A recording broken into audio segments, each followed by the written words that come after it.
मी Punjab duck आज आहे 24 जून 2026. तर हे पाहू शकता मी माझ्या शेतामध्ये आमच्या इकडं जवळपास सकाळपासून आमच्या भागामध्ये जालना जिल्ह्यामध्ये इकडं घनसावंगी आष्टी सगळीकडं जवळपास विदर्भात देखील सगळीकडे पाऊस बऱ्याच ठिकाणी रात्रभर चालू होता आणि आता देखील सुरूच आहे.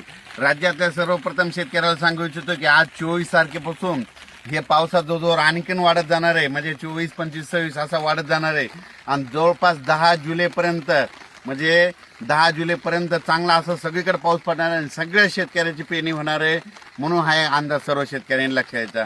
राज्यातल्या सर्व शेतकऱ्याला सांगू इच्छितो की आज देखील पूर्व विदर्भ, पश्चिम विदर्भ, दक्षिण महाराष्ट्र, उत्तर महाराष्ट्र, कोकणपट्टी, खानदेश, मराठवाडा सगळीकडे काय होणार आहे म्हणजे हे पाऊस काय होणार दररोज. आज सकाळी वेगळ्या भागात, दुपारी वेगळ्या भागात, रात्रीच्याला वेगळ्या भागात असं करत करत सगळीकडे हे पाऊस जाणार आहे आणि सर्व शेतकऱ्याची पेरणी होणार आहे म्हणून हे अंदाज सर्व शेतकऱ्यांना लक्षात घ्यायचा.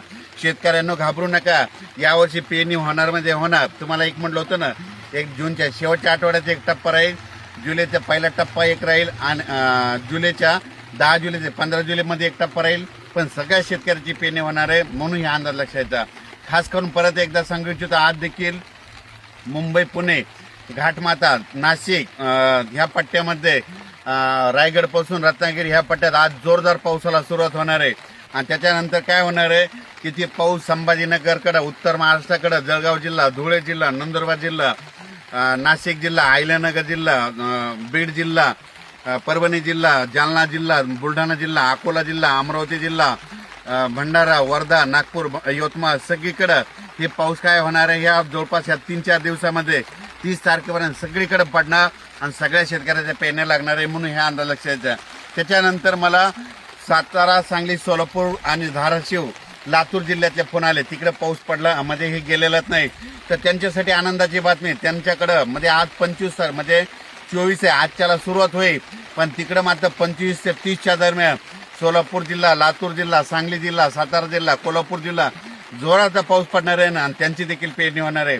म्हणजे पश्चिम महाराष्ट्रात देखील चांगले वडीनाले वाचतील असा पाऊस पडणार आहे म्हणून हा अंदाज सर्व शेतकऱ्यांनी लक्षात घ्यायचा.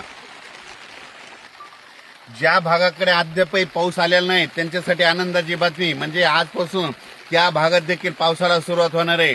आणि त्या ज्या भागात अद्यापही पाऊस पडला नाही आणि त्यांच्याकडे पाऊस पडल्याच्या नंतर चांगली ईदभर ओल गेली, तुम्ही तुमचा पेरणीचा निर्णय घेऊ शकता. कारण की तुम्हाला सांगू इच्छितो, पावसाळ्यामध्ये कसं असतं, मान्सून आल्याच्या नंतर पहिला पाऊस पडतो आणि त्याच्यानंतर येतच नाही. पण हे अशी परिस्थिती आहे. आज आहे 24 जूनला, आज तुमच्या भागात सुरू झाला, लगेच 2 दिवसानं परत तुमच्याकडे येणार आहे. म्हणजे असं करत करत 10 जुलैपर्यंत महाराष्ट्रामध्ये दररोज वेगवेगळ्या भागात पाऊस पडणार आहे. सगळ्या शेतकऱ्याची पेरणी होणार आहे म्हणून हे अंदाज सर्व शेतकऱ्यांनी लक्षात घ्यायचा. आणि बऱ्याच शेतकऱ्याचे फोन आले की यावर्षी आमचे पाळीव प्राणी पशुधन आहे, तर त्याबद्दल तळ्यामध्ये पाणी येणार आहे का. त्या जे जे छोटे छोटे तळे, तर तुम्हाला एक उदाहरण सांगतो, धारूरच्या घाटामध्ये खाली एक तळ आलेलं आहे जे पादर तलाव आहे. त्या शेतकऱ्याला सांगू इच्छितो की जुलैच्या पहिल्या आठवड्यामध्ये एक चांगला मोठा पाऊस येणार आहे आणि त्या तळ्यामध्ये आवक येणार आहे. त्याच्यानंतर आणखीन तुम्हाला एक सांगू इच्छितो की उत्तर महाराष्ट्र, मुंबई, पुणेकडे ह्याने 24 ते 30च्या दरम्यान मुंबईकडे, उत्तर महाराष्ट्र, पुणे त्या घाटमाता परिसरात मुसळधार पाऊस पडणार आहे, कोकणाकडे पडणार आहे.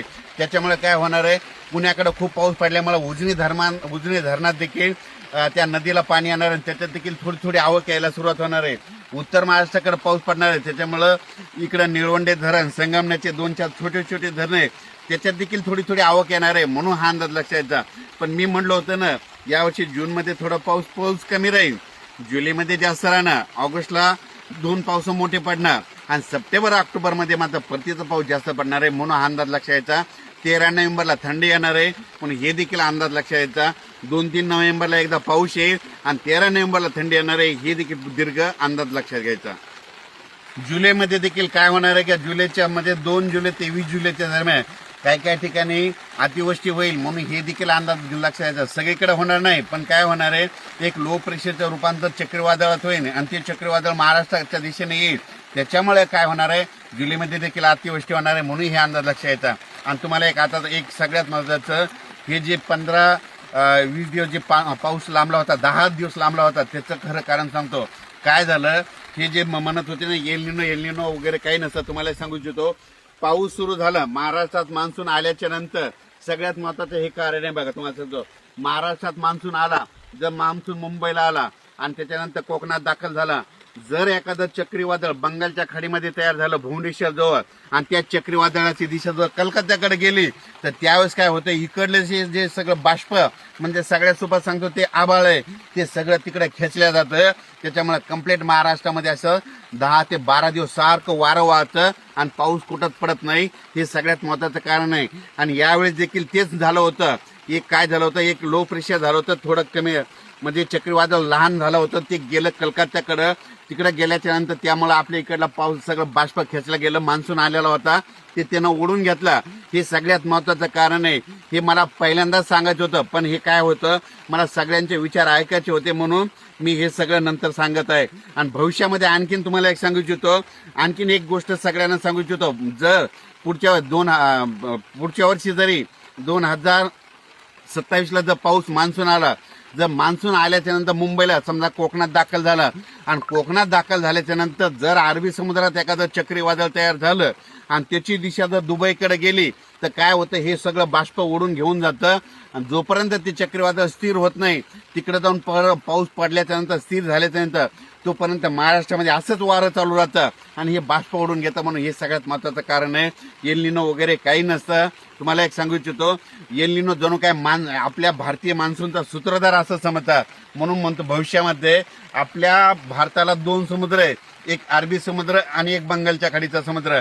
जरी अरबी समुद्रातून पाऊस नाही आला तर शेतकऱ्याला तुम्हाला एक सगळ्यात सोपं एक सांगू इच्छितो, जर जून मध्ये पाऊस नाही आला, जून कोरडा गेला, ऑगस्ट कोरडा गेला, पेरण्यात झालं नाही, ऑगस्ट कोरडा गेला, पेरण्यात झालं नाही, मग तुम्ही काय करा, एक 20 सप्टेंबर एक कॅलेंडरमध्ये तारीख अशी गोल करून ठेवा. 20 सप्टेंबरला दरवर्षी मला जसं कळतंय तसं बंगालच्या खाडीमध्ये एक चक्रीवादळ तयार होतंय आणि ते तिथून मद्रासला येतंय, मद्रासून तेलंगणात येतंय, तेलंगणातून मराठवाड्यात येतंय, मराठवाड्यातून इकडे आयल्यानगर करून इकडं काय होतंय नंदुरबार उत्तर महाराष्ट्राकडे जातंय आणि सगळ्याला 20 सप्टेंबर नंतर पाऊस पडतो. म्हणून ही गोष्ट सगळ्या शेतकऱ्यांना लक्षात यायची. अचानक वातावरण बदल झाला तर परत एक मेसेज दिला जाईल. धन्यवाद.